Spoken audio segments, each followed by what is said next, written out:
എല്ലാവർക്കും സന്തോഷം പ്രദാനം ചെയ്തുകൊണ്ട് ഇതാ ക്രിസ്മസ് കാലം വന്നെത്തി. ക്രിസ്മസ് ക്രിസ്ത്യാനികളുടെ മാത്രം ആഘോഷമല്ല.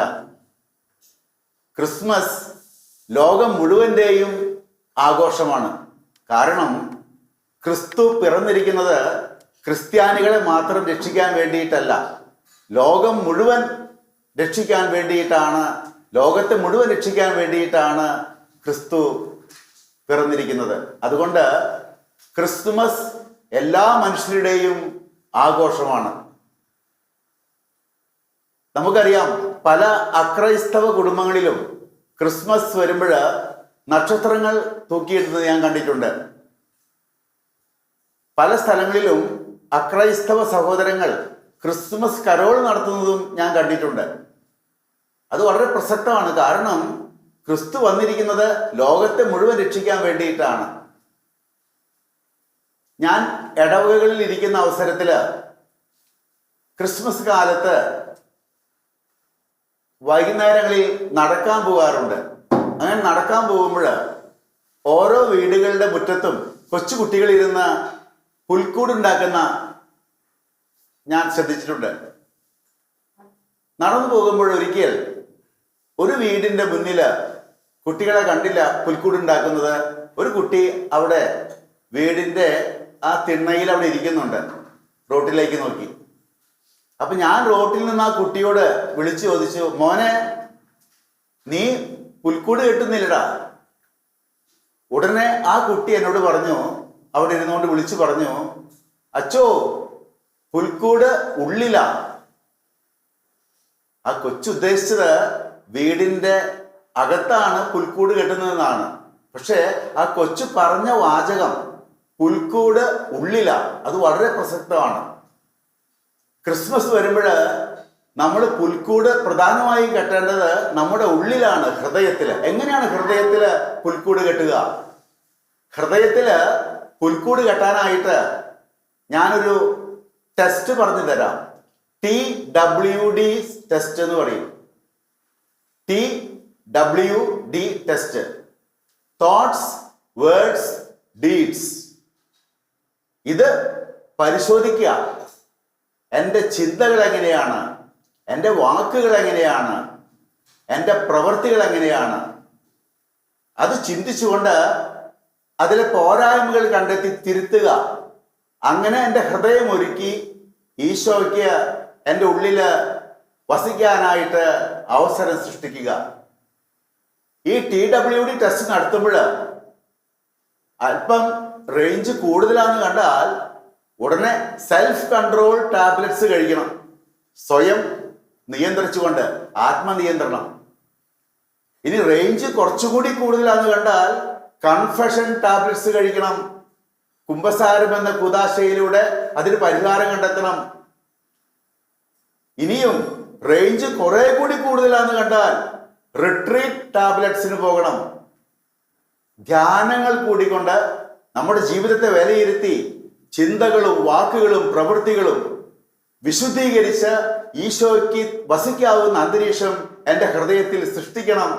അങ്ങനെ ആ കൊച്ചു പറഞ്ഞ പോലെ ഉള്ളിൽ പുൽക്കൂട് കെട്ടിക്കൊണ്ട് ഈശോയെ സ്വീകരിക്കാനായിട്ട് ഈ ക്രിസ്മസിന്റെ അവസരത്തിൽ എനിക്കും നിങ്ങൾക്കും സാധിക്കട്ടെ. ഞാന് ഒരു മഠത്തില് ചെന്നപ്പോഴ് അവിടെ സിസ്റ്റേഴ്സ് എപ്പോഴും പുൽക്കൂട് കെട്ടുന്നതിൽ സമർത്ഥരാണല്ലോ. സിസ്റ്റേഴ്സ് പുൽക്കൂട് കെട്ടിയിരിക്കുന്നത് കണ്ടു. 4 അക്ഷരങ്ങൾ കൊണ്ടുള്ള പുൽക്കൂട്. തെർമോക്കോളില് എൽ എന്നൊരു അക്ഷരം വെച്ചിരിക്കുന്നു. തെർമോക്കോൾ കൊണ്ട് O എന്നൊരു അക്ഷരം ഉണ്ടാക്കിയിരിക്കുന്നു. പിന്നെ V, പിന്നെ E.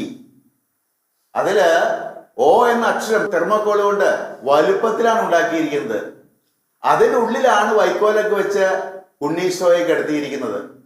ഭംഗിയായിരിക്കുന്ന പുൽക്കൂട്. 4 അക്ഷരങ്ങൾ കൊണ്ട് ഉണ്ടാക്കിയിരിക്കുന്ന പുൽക്കൂട്. LOVE.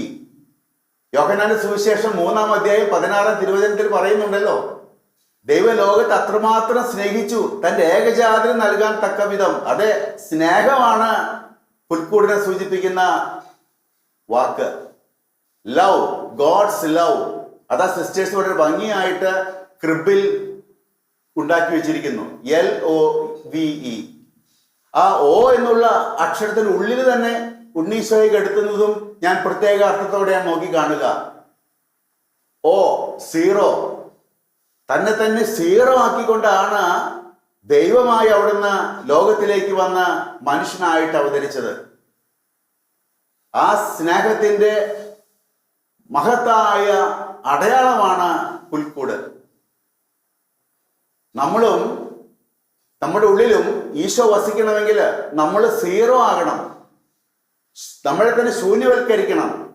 അഹങ്കാരവും ഞാനാണ് വലിയവനെന്ന ചിന്തയൊക്കെ വെടിഞ്ഞ എളിമയുടെ മനോഭാവം നമ്മൾ ഉളവാകുമ്പോഴാണ് ഈശോ നമ്മുടെ ഉള്ളിൽ വന്ന് വസിക്കുക. ഓയുടെ ഉള്ളിലാണ് ഈശോ, മറക്കരുത്. ലവ് എന്ന വാക്കിന്റെ ഓ എന്ന അക്ഷരത്തിനുള്ളിലാണ് സിസ്റ്റേഴ്സ് ഉണ്ണീശോയെ കെടുത്തിയിരിക്കുന്നത്. സീറോ. നമുക്കറിയാം, പുൽക്കൂട് കാണുമ്പോൾ പെട്ടെന്ന് നമ്മുടെ ഉള്ളിലേക്ക് വരുന്ന ചിന്തകൾ എന്തൊക്കെയാണ്? പൂജരാജാക്കന്മാരുണ്ടാവും പുൽക്കൂടിന്റെ ഉള്ളില്. പൊന്ന്, മീറ, കുന്തിരിക്കം.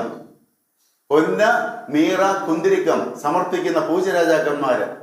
അത് അവിടെ കിടക്കുന്ന ഉണ്ണിയേശുവിന്റെ പ്രത്യേകതകൾ സൂചിപ്പിക്കുന്നതാണ് നമുക്കറിയാം. പൊന്ന് അവിടുന്ന് രാജാവാണെന്ന് വിളംബരം ചെയ്യുന്നു.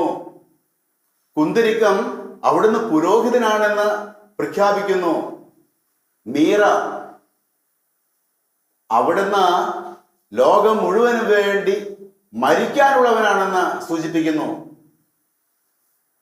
ഈ രക്ഷകൻ ലോകത്തെ മുഴുവൻ രക്ഷിക്കാൻ വേണ്ടി തന്റെ ജീവൻ ഹോമിക്കുന്നവനാണ് സൂചിപ്പിച്ചുകൊണ്ടുള്ള മീറായും തന്നെ ബലിയർപ്പിക്കുന്ന ബലിയർപ്പകനും ബലിവസ്തു ഒന്നാണ്. ക്രിസ്തുവിന്റെ കാര്യത്തില് പുരോഹിതനാണ് ആ കിടക്കുന്ന ഉണ്ണിയേശു. സ്വർണം, അതെ, ആ ഉണ്ണിയേശു രാജാവാണ്, രാജാതിരാജനാണെന്ന് പ്രഘോഷിക്കുന്നു. ഈ പൊന്നും മീറയും കുന്തിരിക്കവും സമർപ്പിക്കുന്ന പൂജരാജാക്കന്മാരുണ്ട് പുൽക്കൂട്ടില്. ഇനിയും നക്ഷത്രം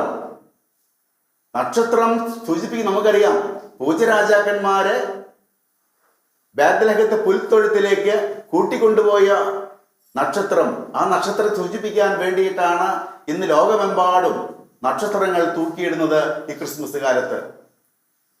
ഈ ക്രിസ്മസിന്റെ അവസരത്തില് എനിക്ക് പ്രധാനമായിട്ടും നിങ്ങളോട് പങ്കുവെക്കാനുള്ളൊരു ചിന്ത ഇതാണ്. നമ്മള് ഇന്ന് ഏറ്റെടുക്കേണ്ട ഒരു ദൗത്യമാണ് നക്ഷത്ര ദൗത്യം. എന്താണ് നക്ഷത്ര ദൗത്യം? മറ്റുള്ളവരെ യേശുവിലേക്ക് കൂട്ടിക്കൊണ്ടുപോവുക. പൂജരാജാക്കന്മാര് എങ്ങനെയാണ് യേശുവിന്റെ പക്കൽ എത്തുന്നതെന്ന് ആലോചിച്ചുകൊണ്ട് അസ്വസ്ഥരായപ്പോൾ ഇതാ നക്ഷത്രം പ്രത്യക്ഷപ്പെടുന്നു. നക്ഷത്രം നീങ്ങുന്നതനുസരിച്ച് അവർ മുന്നോട്ട് നീങ്ങി. ബേത്ലഹേത്തെ കാലിത്തൊഴുത്തിൽ ഉണ്ണിയേശു കിടക്കുന്ന സ്ഥലത്തിന് മുകളിൽ വന്നപ്പോൾ നക്ഷത്രം അവിടെ നിന്നു.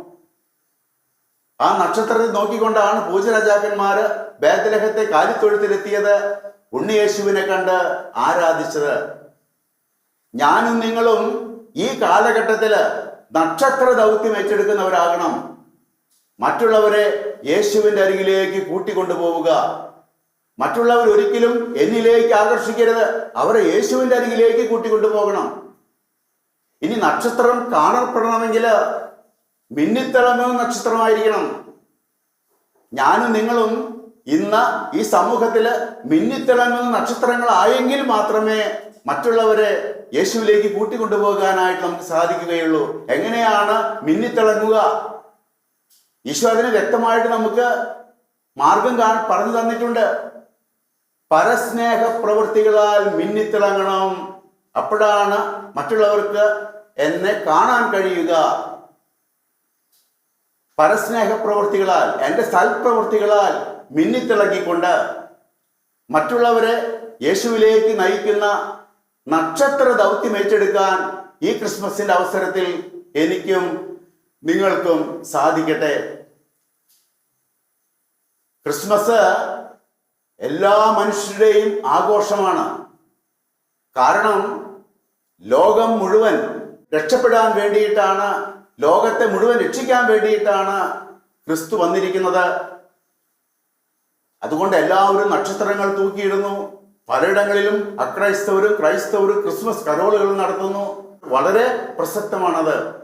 ലോകത്തെ മുഴുവൻ രക്ഷിക്കാൻ വേണ്ടി വന്ന ഈശോ, ദൈവം ലോകത്തെ അത്രമാത്രം സ്നേഹിച്ചു, തന്റെ ഏകജാതന് നൽകാൻ തക്ക വിധം. യോഹന്നാൻ 3:16 മറക്കരുത്. അങ്ങനെ ലോകത്തെ മുഴുവൻ രക്ഷിക്കാൻ വേണ്ടി വന്ന യേശുവിന് വീട്ടുമുറ്റങ്ങളിൽ പുൽക്കൂടുകൾ കെട്ടിക്കൊണ്ട് സിംബോളിക്കായിട്ട് ഉണ്ണീശോയുടെ രൂപം പ്രതിഷ്ഠിക്കുന്ന നല്ലതാണ്, പള്ളിയിലും വീട്ടുമുറ്റങ്ങളിലൊക്കെ. പക്ഷെ അതിനേക്കാളൊക്കെ പ്രാധാന്യമുള്ളതാണ് ആ കൊച്ചുകുട്ടി പറഞ്ഞത്, മറക്കരുത്.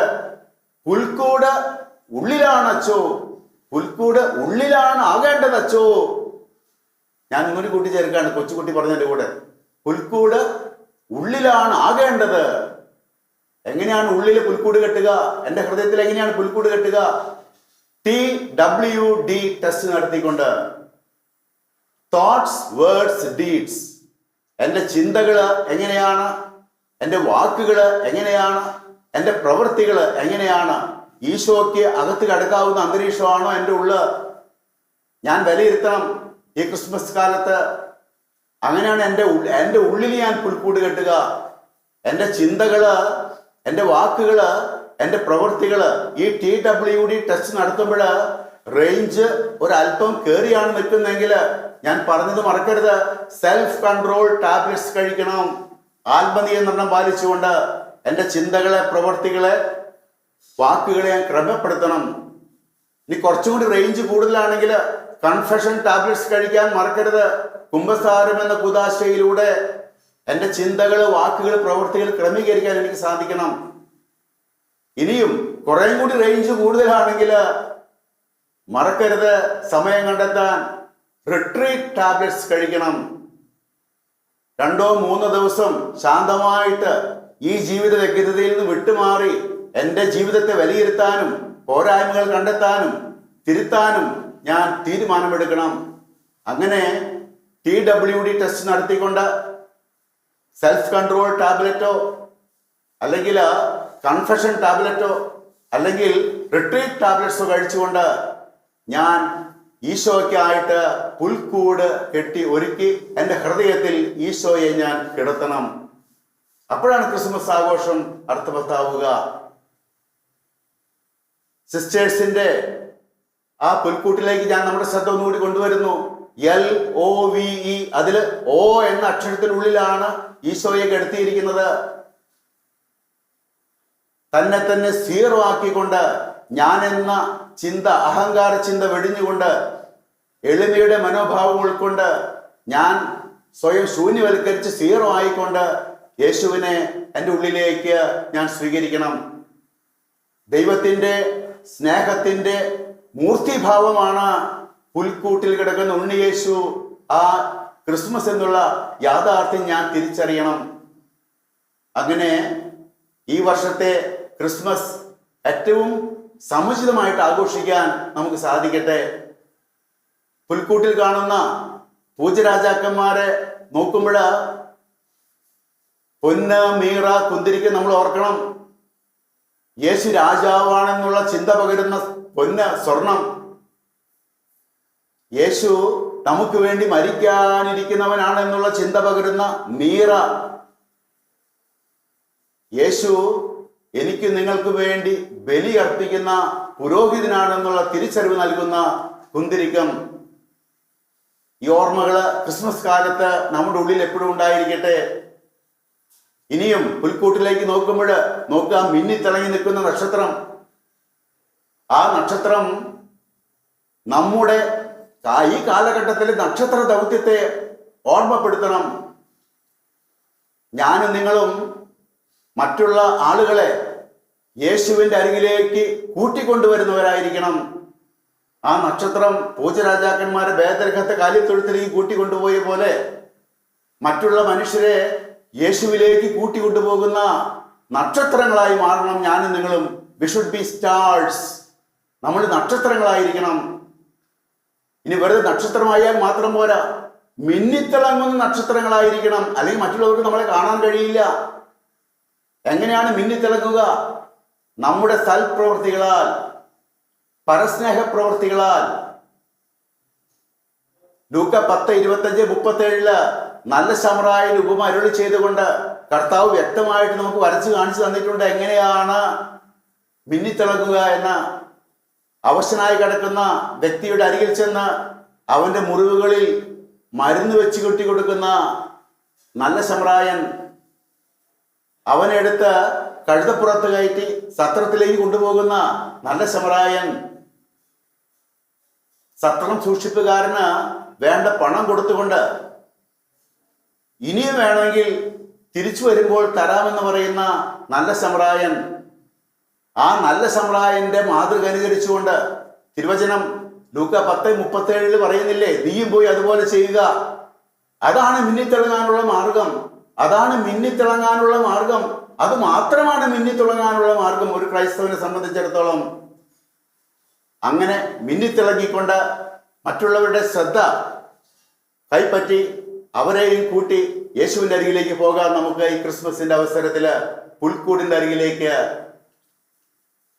അങ്ങനെ അവിടുത്തെ നമുക്ക് ആരാധിക്കാം, നമ്മെ തന്നെ പൂർണ്ണമായി സമർപ്പിച്ചുകൊണ്ട്. ഈ ക്രിസ്മസ് നമുക്ക് ഏറ്റവും കൂടുതൽ അനുഗ്രഹങ്ങൾ ലഭിക്കുന്ന ഒരു ക്രിസ്മസായി മാറട്ടെ എന്ന് ഞാൻ ആശംസിക്കുന്നു.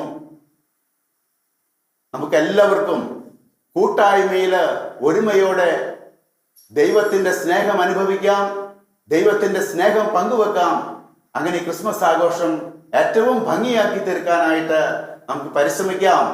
എൻ്റെ ചെറുപ്പകാലത്ത് ഓടി നടന്ന് അടുത്ത വീടുകളിലൊക്കെ പുൽക്കൂട് കെട്ടുന്നത് കാണാൻ പോകാറുണ്ട്. ഞാൻ എൻ്റെ ഒരു അയൽവക്കത്തെ വീട്ടിൽ ചെന്നപ്പോൾ അവിടെ ആ വീട്ടില് 2 പെൺകുട്ടികളും അവർക്ക് ഒരു കുഞ്ഞ് അനുജനുമാണുള്ളത്. ഞാൻ അവിടെ പുൽക്കൂട് കെട്ടുന്ന പെൺകുട്ടികള് 8ലും 6ലും പഠിക്കുന്ന 2 പെൺകുട്ടികള്, സ്കൂളിൽ ചേരാൻ പോകുന്ന ആൺകുഞ്ഞ് ഇവരെ പുൽക്കൂട് കെട്ടുന്നത് നോക്കി നിൽക്കുന്നുണ്ട്. ഞാനപ്പോൾ ഇവരുടെ പുൽക്കൂട് കെട്ടലൊന്ന് ശ്രദ്ധിക്കുകയായിരുന്നു. ആ പെൺകുട്ടികള് വളരെ കഷ്ടപ്പെട്ട് ഒരു കസേര കൊണ്ടുവന്നിട്ട് അതിന് 4 കാലെല്ലാം പിടിപ്പിച്ച് ആ 4 കാലയില് ചെറിയ വടികൾ വെച്ച് കെട്ടി അതിൽ കുറച്ച് വൈക്കോലൊക്കെ ഇങ്ങനെ വെച്ച് കുറേശ്ശെ കെട്ടി കെട്ടി കെട്ടി ഒരു പുൽക്കൂടിന്റെ ഷേപ്പ് ഏകദേശം ആകുമ്പോൾ ഈ കുസൃതി കുട്ടൻ ആൺകുട്ടി വന്നിട്ട് അതിന്റെ കാലങ്ങോട്ട് ഇളക്കി അതെല്ലാം കേടാക്കിയിട്ട് അവൻ ഒറ്റ ഓട്ടം ഓടും. വീണ്ടും അവൻ അകലെ പോയി നിൽക്കും. ഈ കുട്ടികൾ അമ്മേ എന്ന് പറഞ്ഞ് കാറി വിളിക്കുന്നുണ്ട്. കാരണം അവരുടെ കുറെ സമയത്തെ ജോലിയാണ് ആ കൊച്ച് നശിപ്പിച്ച് കളഞ്ഞത്. ഉടനെ അമ്മ വരും അടുക്കളയിൽ നിന്നും. അമ്മ വന്നിട്ട് ഈ ആൺകുട്ടിയോട് അമ്മയ്ക്ക് ഒരു ചെറിയ സ്നേഹം കൂടുതലുണ്ട്. എടാ നീ അങ്ങനെ ചെയ്യരുത് എന്ന് പറഞ്ഞുകൊണ്ട് അവനെ ശിക്ഷിക്കാതെ അമ്മ അടുക്കളയിലേക്ക് തിരിച്ചു പോകും. ഇവൻ അങ്ങോട്ട് മാറി നിൽക്കും. ഈ പെൺകുട്ടികളെ വീണ്ടും പുൽക്കൂട് കെട്ടൽ ആരംഭിക്കും. അത് കെട്ടി ഏകദേശം പൂർത്തിയാകാറാകുമ്പോൾ ഇവൻ വീണ്ടും വരും, കാലിട്ട് ഇളകി അതെല്ലാം നശിപ്പിച്ച് കളഞ്ഞ് ഇവൻ വീണ്ടും ഓടും. ഇവര് വീണ്ടും അമ്മയെ കാറി വിളിക്കും. അമ്മ വരും, എടാ നീ അങ്ങനെ ചെയ്യരുത്. അമ്മ വീണ്ടും അടുക്കളയിലേക്ക് പോകും. മൂന്നാമതും ഇവരെ പുൽക്കൂട് കെട്ടി ഏകദേശം തീരാറാവുന്ന സമയത്ത് ഈ കുസൃതിക്കുട്ടൻ അവിടെ നിന്ന് ഇങ്ങോട്ട് വന്നു. വരുന്ന കണ്ട വഴിക്ക് ഈ 2 പെൺകുട്ടികളും കൂടി ഓടിച്ചെന്ന് ആ ആൺകുട്ടിയുടെ കുസൃതിക്കുട്ടന്റെ 2 കൈയും പിടിച്ച് ബലമായിട്ട് പിടിച്ച് അവനെ കൊണ്ടുപോയിട്ട് ഒരു മുറിയിൽ കൊണ്ട് ഇട്ടിട്ട് വാതിലടച്ച് പുറത്തുനിന്ന് കുറ്റിയിട്ടു. അതിനുശേഷം അവര് ആ പുൽക്കൂട് കെട്ടൽ പൂർത്തിയാക്കി ഉണ്ണീശ്വരൻ രൂപമൊക്കെ അവിടെ വെച്ച് ആ പിള്ളേർ പോയി. അവനൊന്നും ചെയ്യാൻ പറ്റുന്നില്ല. അവൻ ഉള്ളിൽ കിടന്ന് കാറുന്നുണ്ട്, പക്ഷെ ഒന്നും ചെയ്യാൻ പറ്റുന്നില്ല. ഞാൻ ചിന്തിക്കുക, നമ്മുടെ ഇവിടെയും കർത്താവിനെ നമ്മുടെ ഉള്ളില് പ്രതിഷ്ഠിക്കുന്നതിന് തടസ്സം സൃഷ്ടിക്കുന്ന വ്യക്തികളും ശക്തികളുമുണ്ട്. ഈ വ്യക്തികളെയും ശക്തികളെയും മാറ്റി നിർത്താതെ യേശുവിനെ നമ്മുടെ ഉള്ളില് പ്രതിഷ്ഠിക്കാൻ പറ്റത്തില്ല. അതിന് ശക്തമായ നിലപാട് തന്നെ സ്വീകരിച്ചു വെക്കൂ. വെറുതെ കരഞ്ഞിട്ട് കാര്യമൊന്നുമില്ല. അങ്ങനെയുള്ള വ്യക്തികളെ, ശക്തികളെ മാറ്റി നിർത്താൻ തന്നെ വേണം എന്നുള്ളതാണ് എൻ്റെ ചിന്ത. എല്ലാവിധ ദൈവാനുഗ്രഹങ്ങളും ഞാൻ ഏവർക്കും നേരുകയാണ്. ക്രിസ്മസിൻ്റെ മംഗളങ്ങൾ ആശംസിക്കുന്നു. ദൈവം നമ്മെ അനുഗ്രഹിക്കട്ടെ.